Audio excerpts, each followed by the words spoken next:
Good morning. Happy Monday, beautiful people. So this morning I've got guests at 9:15 and 10:15 today, tomorrow, Thursday, Friday. So I am doing a lot of talking to folks this week, which I'm delighted to do because talking is my thing. This morning, though, I'm delighted to welcome Dr. Ayiti Maharaj-Best. She is the medical director for Planned Parenthood of Southern New England. And this is Get Yourself Tested Month. You heard me, get yourself tested. And I'm not just talking HIV, I'm talking sexually transmitted diseases and infections. Get yourself tested. So she's going to talk about that. Come on and talk about that. And I think she's going to touch a little bit on Black women maternal health. I believe that's one of the things she wanted to talk about. But we definitely going to talk about get yourself tested. So she'll be on at 9:15. And she is leading Planned Parenthood's New England's primary care, gender affirming care, and care navigation programs. She's also leading agency-wide efforts to realize key health equity goals, and one of them, which is to reduce STI rates in Connecticut and Rhode Island. So she's going to come on and talk about that. I'm delighted to have her as a guest because this is Get Yourself Tested Month, and listen, the same notions when I was a kid, know your status, it's the same as a grown-up, and it's the same as a senior citizen. So know your status. Condoms are still a good way to go. Abstinence, of course, if that's your thing. But listen, everybody needs to know their status. Even if you're not as sexually active as you think you are, or that I've only been with one person or whatever, you should know your stat. You should just because you want to feel empowered about your own health. And that's really at the heart of all of this. So it's not a conversation just for young people. It's for some of you old dogs too. So I'm looking forward to having her on this morning to talk about that. I hope everybody is well. I hope everybody is in good health. It's sunny today. It's going to be a lovely day in the Elm. If you've not gotten around this city to see the beautiful cherry blossoms everywhere, I don't know. They must have had a sale on cherry blossom trees because God knows New Haven has a lot of them. I don't recall all these cherry blossom trees, but thanks to I would have to say thank you, Public Works and Common Ground and URI and Livable Cities or whoever is responsible for planting these daggone trees everywhere. They look amazing. And I'm telling you, the city hasn't looked prettier in a very long time. So thank you. And high five to the folks who braved the elements yesterday and was out at the Cherry Blossom Festival in Worcester Square. I drove around because I had to go to the post office, but I didn't go to the Cherry Blossom Festival.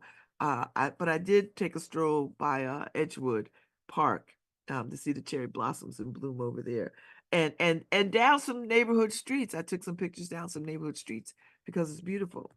So while I'm waiting for Dr. Maharaj-Best, I'll give you a little weekend recap because I know y'all, I start on Thursday.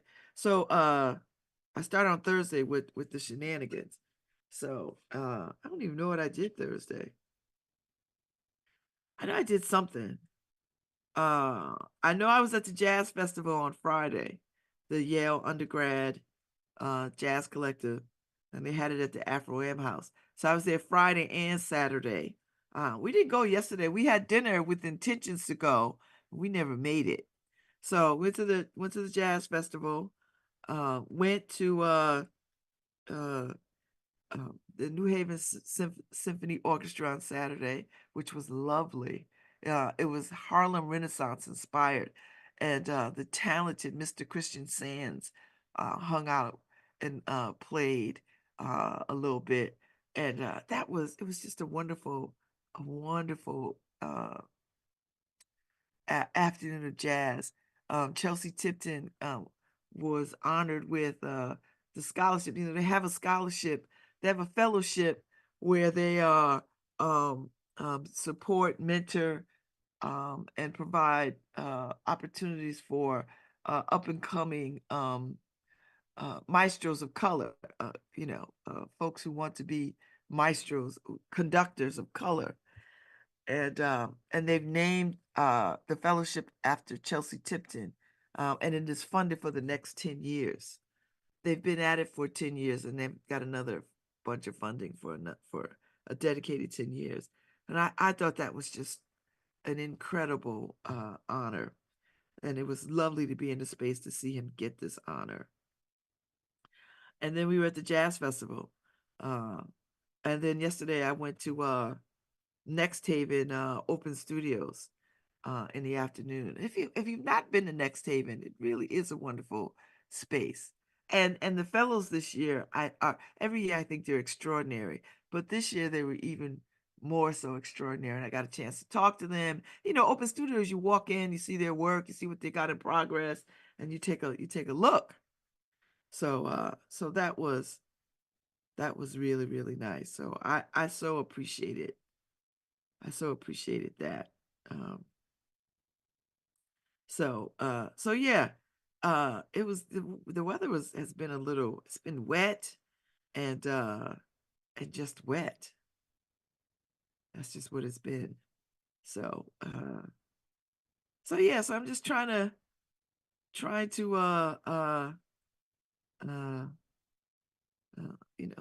love this city and be in this city and run around this city like anybody else and everybody else. It's that kind of thing. So while we're waiting for Dr. Maharaj-Best to log in for the 9:15 conversation, I just thought I'd recap that weekend for you. That was my weekend. It was a good weekend at that. A really good weekend. So, sorry, I had to turn my camera off for a second while I move stuff around. Sorry.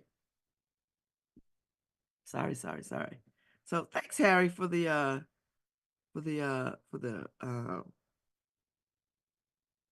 graphic. Looks good. Harry be on that game. So yeah, so I think today's going to be a warm day. Today is tax day. So I don't know what my tax bill is this year. I'm going to go see my tax person after I get off air. Usually she tells me, so it must not be great news. Or she's just really super busy. So I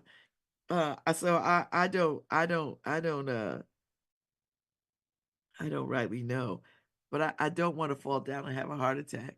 So, but yeah, so don't forget, get your taxes done, file your taxes, get an extension, do whatever you got to do, and don't be messing around with Uncle Sam. So, good morning, Dr. Maharaj-Best. It's lovely to meet you and see you. You're gonna have to unmute yourself. I know we have this Zoom life, right? And we still know. I know. You think anyway, good morning, Babz. Thank you for having sleep. How are you? I'm great. Fantastic. How are you? You're busy. I am busy. That's definitely true. busy. So this is Get Yourself Tested month. That's right. So every year, April is Get Yourself Tested month, which is a campaign by the CDC run nationally, and one that we definitely embrace at PPSNE, Planned Parenthood of Southern New England, to try to get folks to get out and get tested. Yeah, so what are people getting tested for? What do we want people to get tested for? We want people to get tested for all of the sexually transmitted infections, or STDs, STIs, as people know them. So gonorrhea, chlamydia, HIV, and syphilis, and also trichomonas. Those are the big ones. Wow. I haven't heard trichomonas in forever. It's out there, I'll tell you. Oh my gosh. All right. So Dr. Maharaj-Best, who should be getting tested? I would say anybody who is sexually active should know their status. So, anyone who definitely under the age of 25 is where we see the highest rates, and that's what the CDC, recommends about every 3 months for people to get tested, or anytime you have a new partner, you want to know your status. Or if you have the same partner, but your partner might have other partners, you also should be making sure to get tested. And then just periodically, it's part of your routine health maintenance. So just like you go for your checkup, you get your blood pressure checked once a year when you go to the doctor, even though you feel fine, you don't think anything is wrong. You want to just get tested, even if you don't have symptoms, just to make sure you know your status. So are we still having challenges with talking to people about our sexual health and sexual activities? Is that still problematic? Are you still seeing people not wanting to have those kinds of intimate conversations? Definitely, that's one of the barriers. I think that, when people come to us at Planned Parenthood, a lot of the time we are lucky that I think people feel comfortable, just walking in our doors, that's a safe space where they can have that conversation. But my background is a family doctor, so I, provide primary care, and I can definitely say it's an uncomfortable conversation for some people, some patients, if they haven't been made to feel comfortable, or they haven't found a space in the healthcare system where they feel like they can speak freely and not be judged, to share with their healthcare team what their sexual behaviors are, sexual practices are, and to ask questions free of judgment. So I do think that that's a big barrier. And I also think a lot of the time there's a lot of misinformation out there. So, sometimes people feel they don't know what other people are doing, and they don't know that the things that they're doing are normal, right? Sex is a part of life. And I think that in a lot of spaces, in and outside of healthcare, there's a lot of taboo around sex and about sexual health. And people, don't always recognize it for what it is, which is just a regular part of human function, regular part of health. So I do think that we work very hard at Planned Parenthood to combat that stigma and to make people feel comfortable, and trust that they can just speak freely about their sex and sexual behaviors and sexual health. So you said under the age 25. Is Yeah. that where we're seeing the most incidences of sexually transmitted diseases and infections? And why? Yeah, it is. I think that I do, want to make sure listeners know that that's not the only age that we see Yeah. sexually transmitted infections at all. We definitely see, folks in their teens, 20s, 30s, 40s, 50s, 60s, 70s, and 80s, with sexually transmitted Say it ain't infections. so, Okay. Dr. Maharaj-Best. Say it ain't so. So these conditions do not discriminate based on age or any other factors. And so, I do want people to definitely get the message that you're never too old to get tested.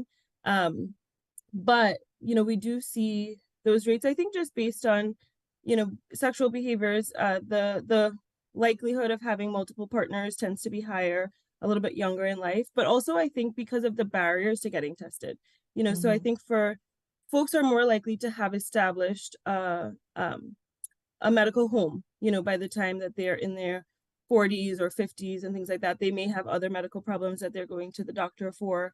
But a lot of the time, folks in their teens and 20s don't have a place that they, are regularly going.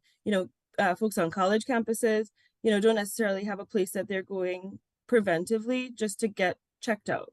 Right. And we want to be that for folks in the community. We definitely want to be a place that people feel comfortable to just stop in and just say, I don't have any problems. I just want to see what I should get checked for, So I think that's one of the barriers. And I think that education is another big barrier.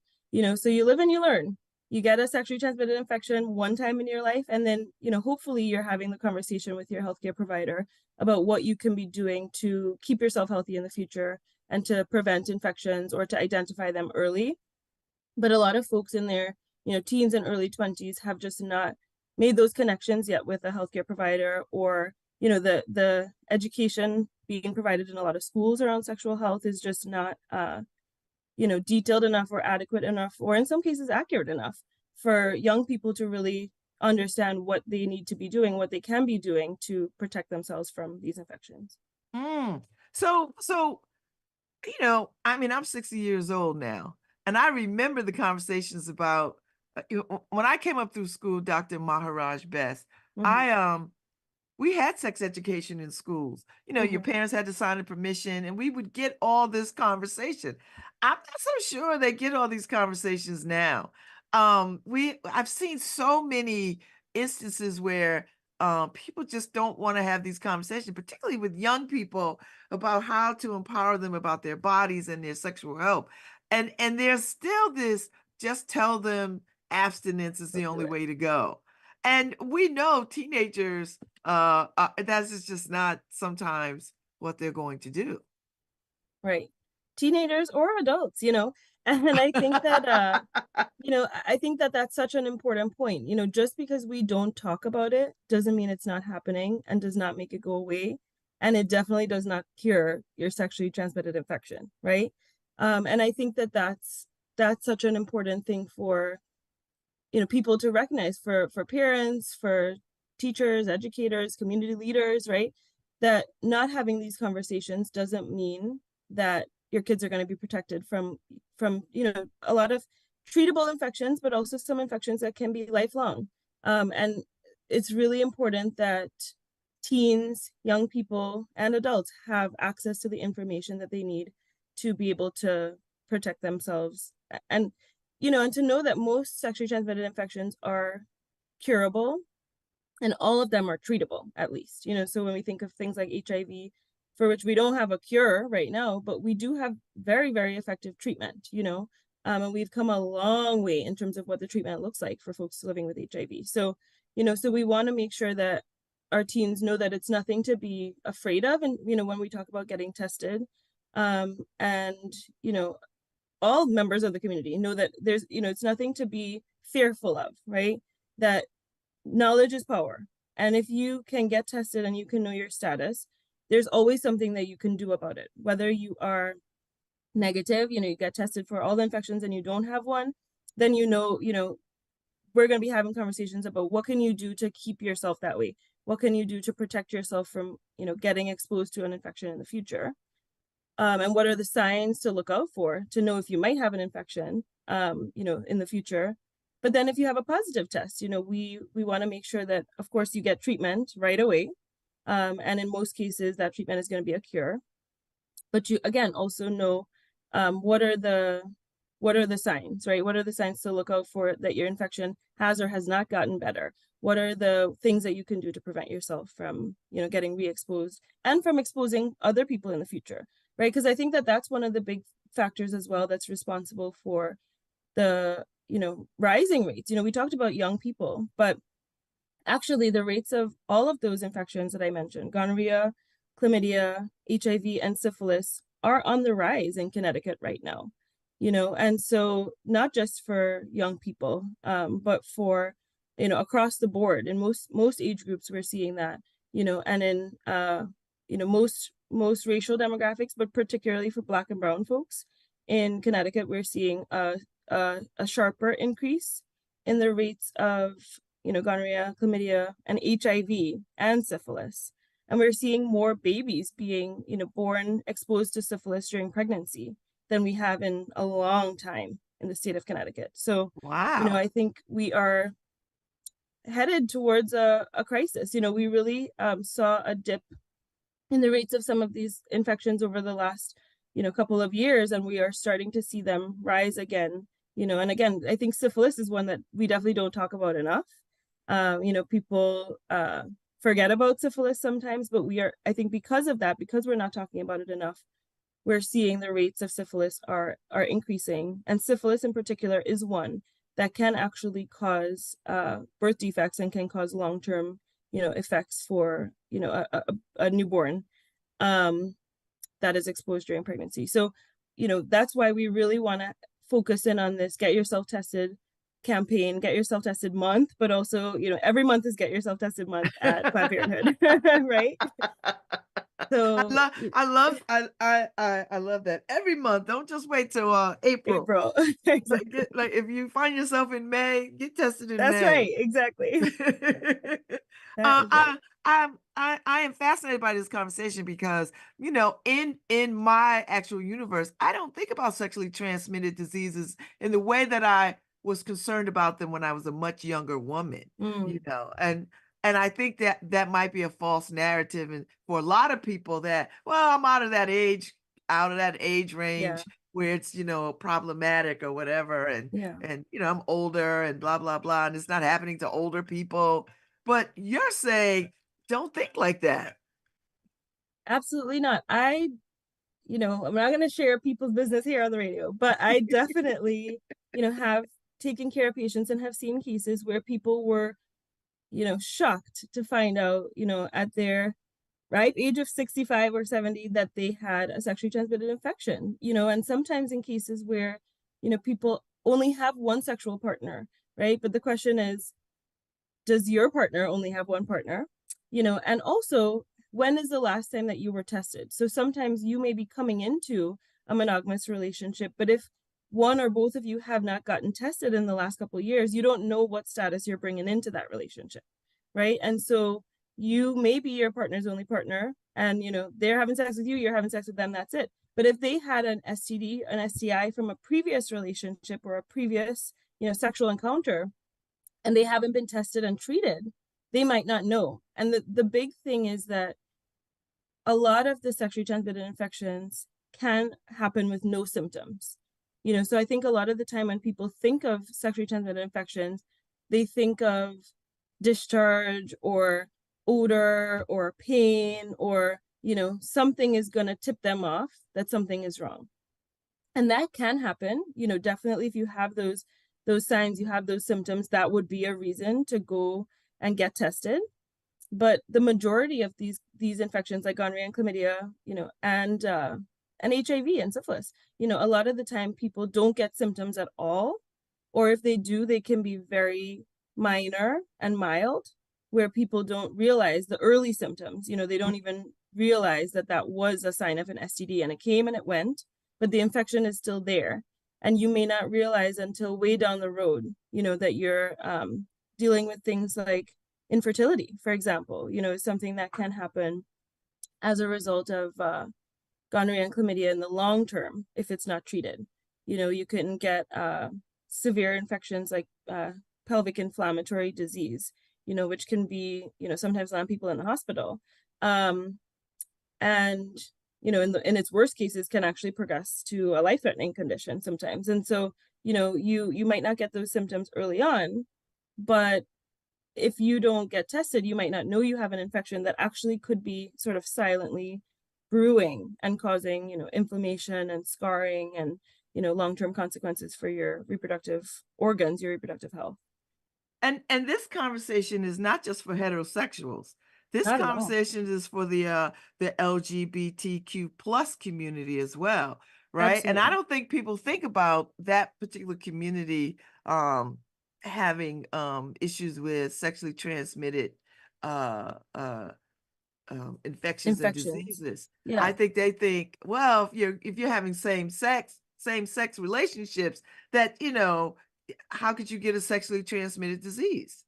Right. But you're No, saying, wait a minute. right. Again, these infections do not discriminate, right? And neither should we as healthcare providers. And so, I think that there are a lot of myths out there about who can get sexually transmitted infections and how they can be transmitted. I think that on a population level, I think there is a pretty good awareness in the gay community about the transmission of sexually transmitted infections because of the impact of the impact that the AIDS epidemic had on that community. I think that there's a good amount of conversation about things like PrEP, which we can talk about, ways that you can prevent getting exposed to infections.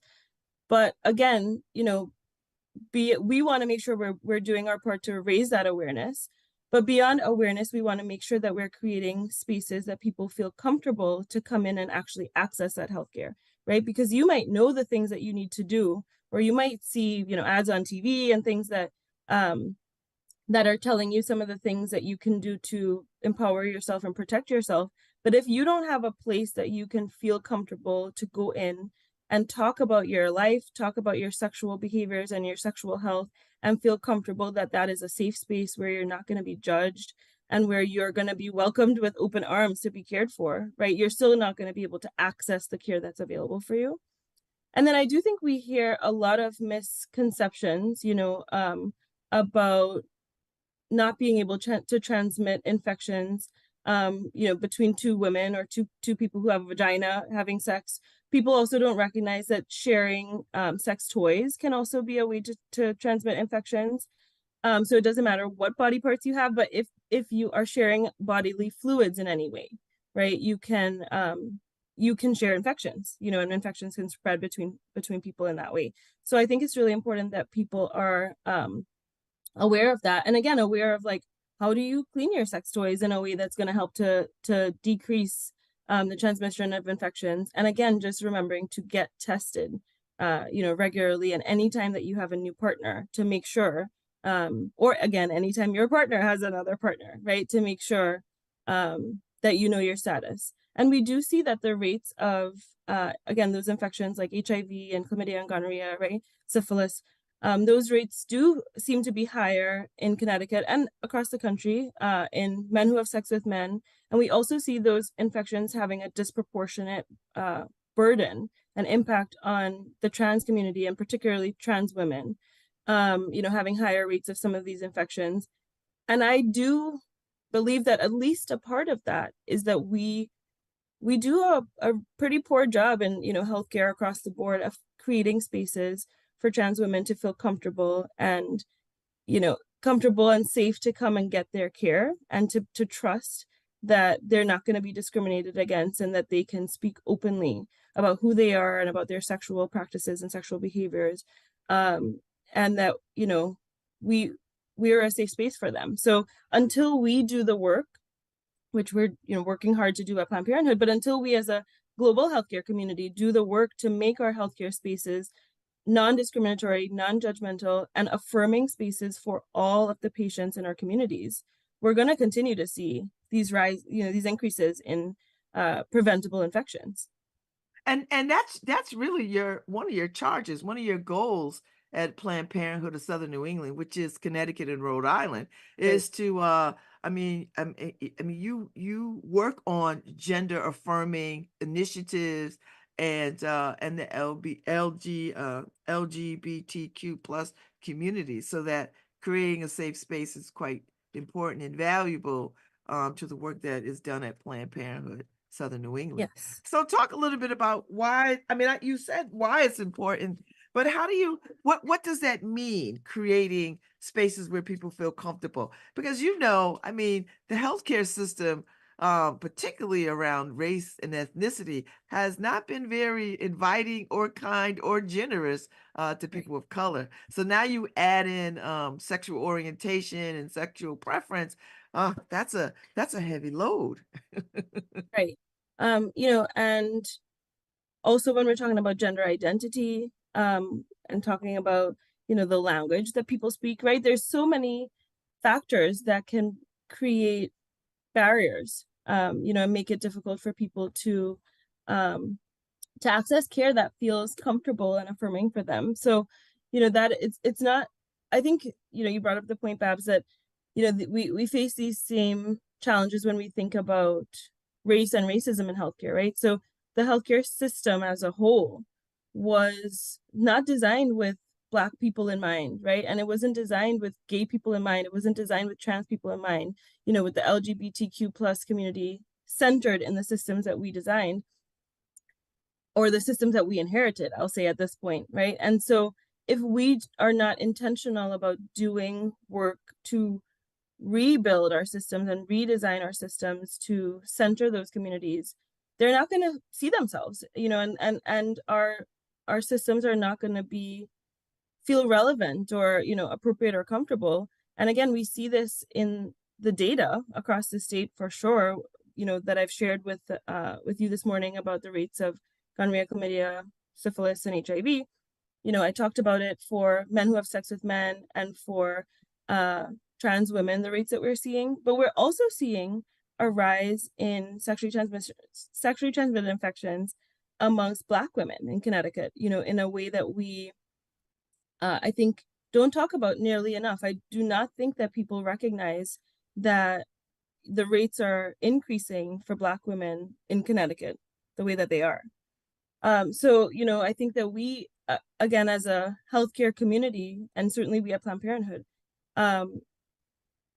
need to center the communities that we see these disproportionate rates in. We need to really be having them front of mind, right? So that's the Black community, LGBTQ plus community, really having these groups be our focus and the at the front of our minds as we are designing our initiatives for things like Get Yourself Tested Month, but also for our everyday work that we're doing, right? And we need to make sure that we have representation on our teams also as we're coming up with these systems, getting the voice of our community to make sure that the way that we are delivering our care feels relevant and appropriate and comfortable and safe for the communities that we serve, here in Connecticut and Rhode Island, as you said. Wow. That's a pretty big, that's a big task, right? How do you, how do we do that at Planned Parenthood of Southern New England? Like give me some examples of how we work hard to care for these kinds of populations of folks. So I think one basic, but, critically important aspect is designing our electronic medical record system, in a way that allows us to call people the way and address people the way that they want to be addressed. So if somebody tells you, this is the name I use, right? It might not be the name on my birth certificate. It might not be the name on my ID or my insurance card, but this is the name I want to be called by. That should not be a Herculean task for us to be able to say, got it, that's what we'll call you. But for so many of my patients over the years, I have heard the heart-wrenching stories of just being repeatedly misgendered or repeatedly called by a name that they have asked, not to be addressed by. And they walk into their healthcare, office, and they're greeted at the front desk, hello, name that you've told me you don't go by, right? That's not your name. And again, that shouldn't be so difficult. But a lot of the time, and we make a lot of excuses for, in the healthcare system as a whole of, why it's hard for us or why we need to do this and that. It's not that hard. It is not rocket science, okay?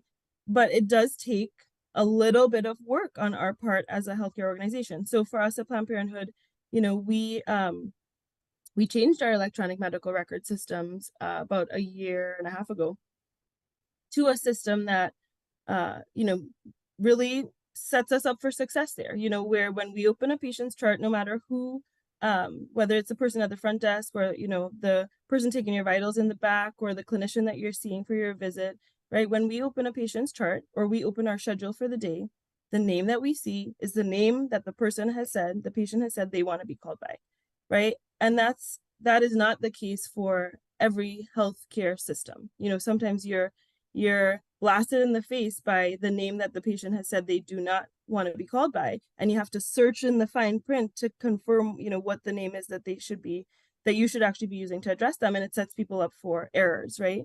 And it sets our patients up for repeated interactions where they're being invalidated, right? Where what they have asked us to do to show them respect is not being done over and over and over again. And that's not something that our patients, should be expecting when they come to Planned Parenthood. Our system is configured so that only the name that you should be calling your patient and the pronouns that you should be addressing your patient with is what you will see, unless you have to go digging for other information for a different purpose, right? Similarly, like I said, with pronouns, that's listed on essentially like the the face, of the patient's electronic medical record, no matter what page of the record you're on, it says it right there, what the patient's pronouns are. And patients can go in and change that information at any time on their phone. They can use an app and they can update that information, and they can put, they can update their gender identity, they can update their sexual orientation, they can update their race, they can choose multiple pronouns, like, so to be able to most completely reflect and represent how they identify themselves. And not every electronic medical record system or every health system, makes use of that technology that exists in 2024, so that's one thing that, to me, that's the most basic thing. But unfortunately, it's not a given that patients can assume that that's going to happen, anytime they go to, at any healthcare provider. But it's definitely something that they can assume if they're coming to Planned Parenthood of Southern New England. And that'll make them come back, right? Like when you feel respected and seen, right. you feel comfortable to come back for your care. And if you don't feel that way, people will stay away. Hesitate. Yeah. Right. And I think that, that's why I am so passionate about, these types of things, because when you feel like invisible, or you feel like a healthcare system was not designed for you or for people like you, right? You don't feel comfortable. And when you don't feel comfortable, when you getting healthcare in general, and sexual and reproductive healthcare in particular, is already such a vulnerable experience, Yes. And so when you don't feel comfortable, when you are not made to feel comfortable, you are going to hesitate, right? And you are going to ask yourself, do I really need to go in there? If I don't have symptoms, I don't feel sick, maybe I should just wait. Or maybe I just feel a little sick, but maybe it'll pass. Maybe I'll get worse, but maybe it'll pass.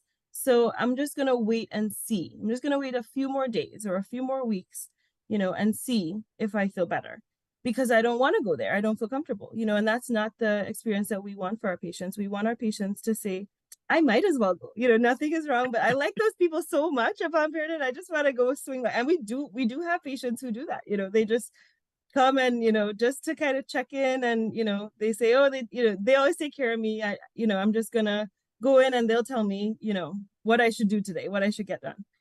I think the other thing is not making assumptions when you are seeing a patient to talk about their sexual and reproductive health, not making assumptions about what their sexual behaviors are and what their, intimate relationships look like, not assuming anything about, who people's partners are. We talked earlier also about age, right? That's another factor that we want to make sure we're not discriminating about, right? Just because somebody is in their 70s or 80s, like, that doesn't mean that they're not sexually active, and it definitely doesn't mean that if they are, that they are in a monogamous relationship with one partner, right? We don't know those things, and we should never assume, right? Because when you assume and you box your patient in, and you make them feel like, oh, I guess it's not normal to have multiple partners in my 70s, right?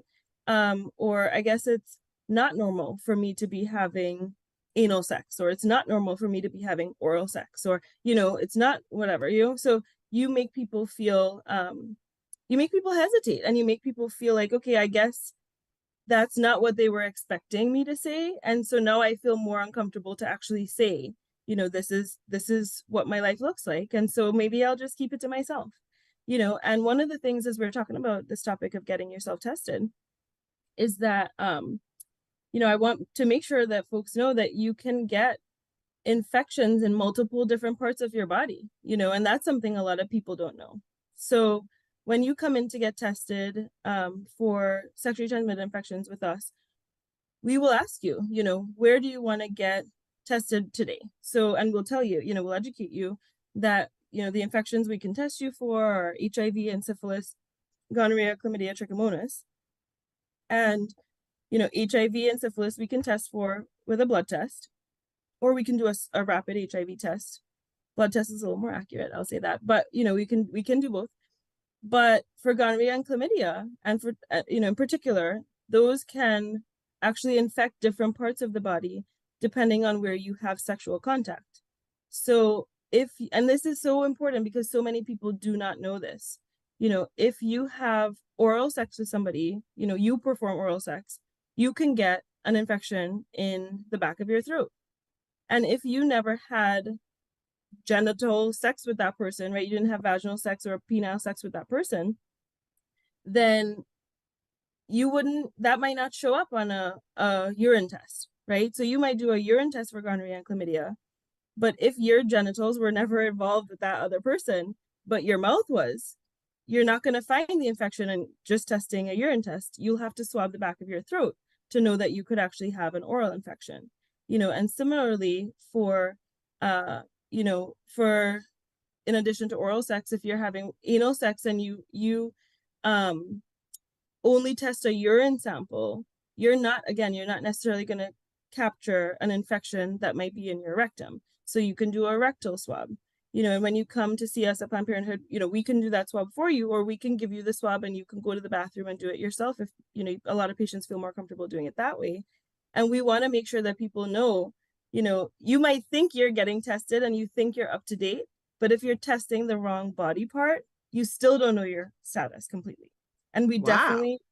definitely see patients where they have a urine sample that shows nothing, negative for gonorrhea, chlamydia, trichomonas, and then an oral swab that shows that they have oral gonorrhea, right? Or a rectal swab that shows that they have rectal chlamydia. And they wouldn't have known that if they only did a urine test. And that speaks to the level of comfortability that people have to have with a healthcare provider to Yeah. say, this is how I engage in sexual activity, Right. And and the you can't make comfortability that that we have assumption. to ask about it, right? Yeah. Because again, I have unfortunately heard a lot of stories from my patients about them trying to share that information with other healthcare providers and feeling judged or discriminated, or sometimes the healthcare provider just isn't informed themselves, so sometimes they might say, oh, it's fine, like we'll do a urine sample and then that should test for everything, not recognizing that if you have an oral infection, um that you might miss it on a urine sample. So sometimes they're getting wrong information. And so because of that, it's just really important that we, as the healthcare providers, are educated and informed, and that we take the initiative to ask questions that are going to make patients feel, comfortable to share, and that we ask them in ways that are, open and inclusive and non-judgmental, and that don't make assumptions about what the answers are going to be. Mm. So when you talk about in Connecticut and Rhode Island, the rates of infection are on the rise. How do you combat that? Do you have conversations with other health providers? Like, is there a group of y'all to get together and say, well, this is what we're doing over at Planned Parenthood Southern New England, Yeah. and it seems to work. What are y'all doing, or what are your best practices? Like, how do we quell this? Yes. Yeah, we are doing a lot of work at the state level, partnered with the Department of Public Health in Connecticut, and the Rhode Island Department of Health to talk about these topics, both with the public health leaders in the state, the Department of Public Health, but also with other organizations who work in this space, right? That's one of our big focuses right now, is trying to deepen our collaboration, because as much as we love our patients and we want to see our community members coming into our centers at Planned Parenthood, we also want people to have options, right? And we want people to be able to go to the healthcare provider that's closest to them and most convenient for them in their neighborhood, to be able to get tested. So that is a part of our mission, certainly a part of my personal mission, is to raise the floor across the board and to make it easier for folks to get care wherever they are. So we are Planned Parenthood of Southern New England and myself personally, we are part of a statewide coalition in the state of Connecticut that's working on this, and we meet to talk about what we're seeing in the data, and what the data in the state is telling us about what the unmet needs are, and then to work on closing some of the gaps, like when if somebody has patient who needs to get treated, like in the, emergency rooms, this happens often. People may go into the ER for pelvic pain, or they may go into the ER just because they want to get tested and they don't know where else to go, but they know if they walk into an ER, they can get tested, right? And then they come back with a positive test and they need to get treated. The ER is not, the emergency room, is really not the right place most of the time to be getting, treated and tested for things like gonorrhea and chlamydia, right? Because although they are important, they're not a life-threatening emergency. And so they will send people to us. They'll tell the patient, call your local Planned Parenthood, or, what we're working on now is trying to have closer relationships where, they could just send me a message, or, send our team a message and be able to get people in, quickly that same day. Because if you find out you have an infection, you don't want to wait, 2 weeks to come in and get treated and tested.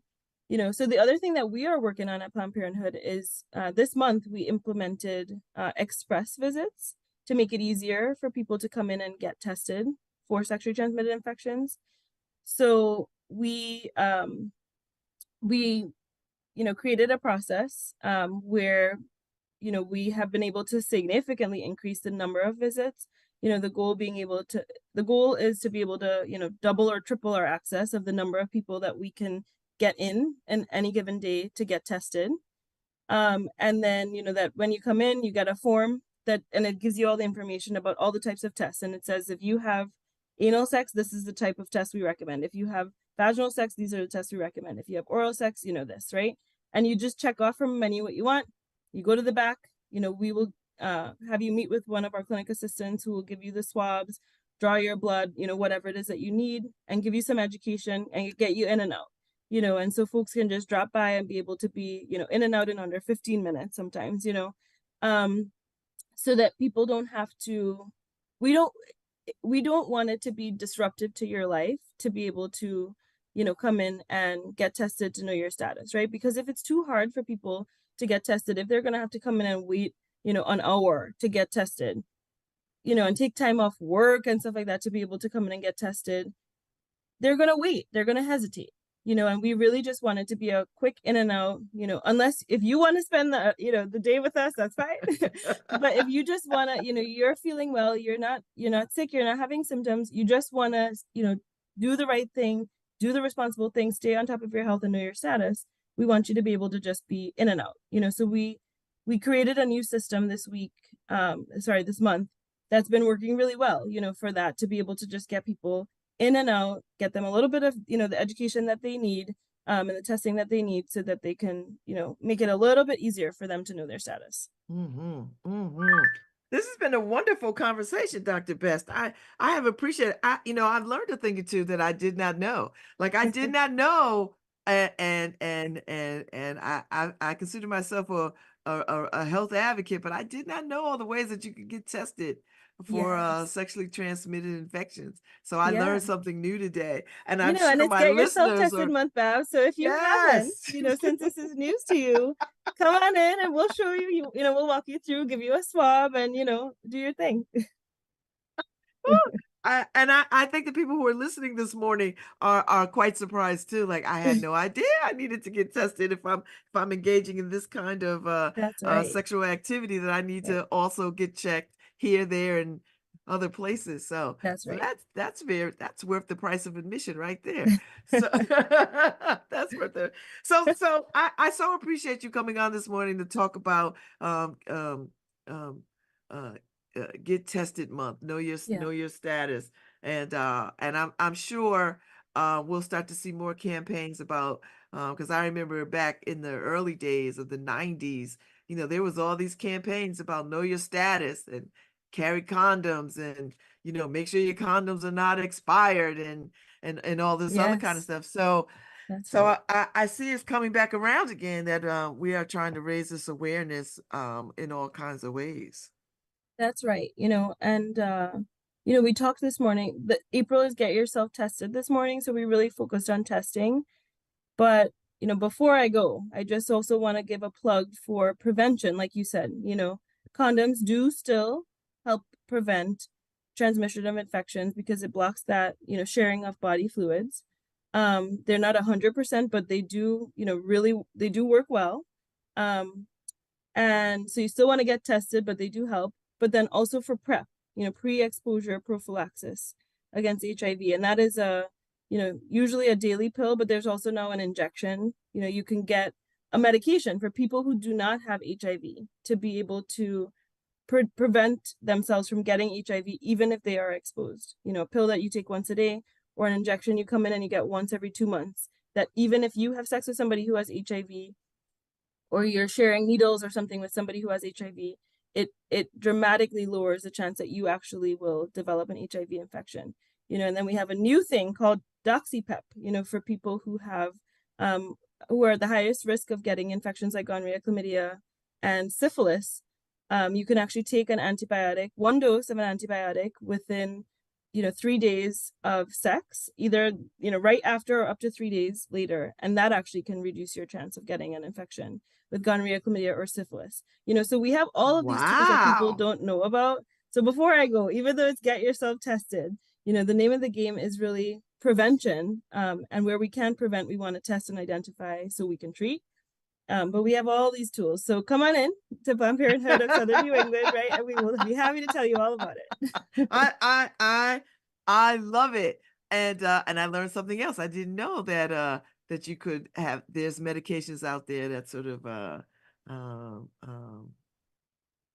can do that. And so my producer is like, when you are in a monogamous relationship, you don't really see it as necessary, but right.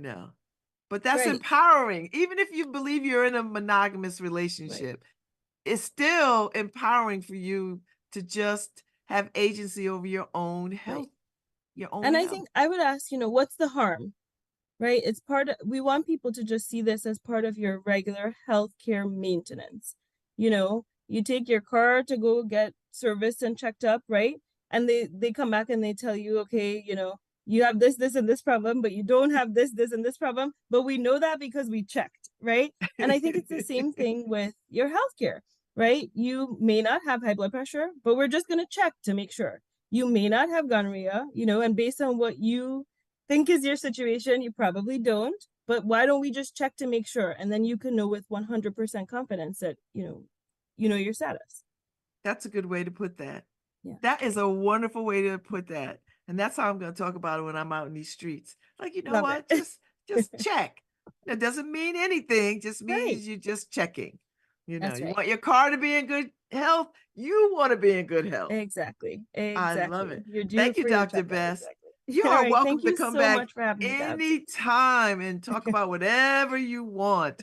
I've enjoyed this very much, and it was so, so informative. It has been a pleasure. Thank you for having me. Oh, it's my pleasure. Thank you, and have a good rest of your week. You too. Bye. All right, y'all. Get yourself tested month. Planned Parenthood is the place to go. And we're going to take a break, and then I'll be back. My next guest at 10:15, I'm excited to talk to. It's in a completely different direction than this. I'm going to be talking to Irene Holtman Monty, and they got some stuff going on at the Schwartzman Center. The Schwartzman Center is becoming the beacon of arts in New Haven. So we're going to be talking about that whole concept of dance and architecture. So come on back at 10:15. I'll be here. Good question, Harry.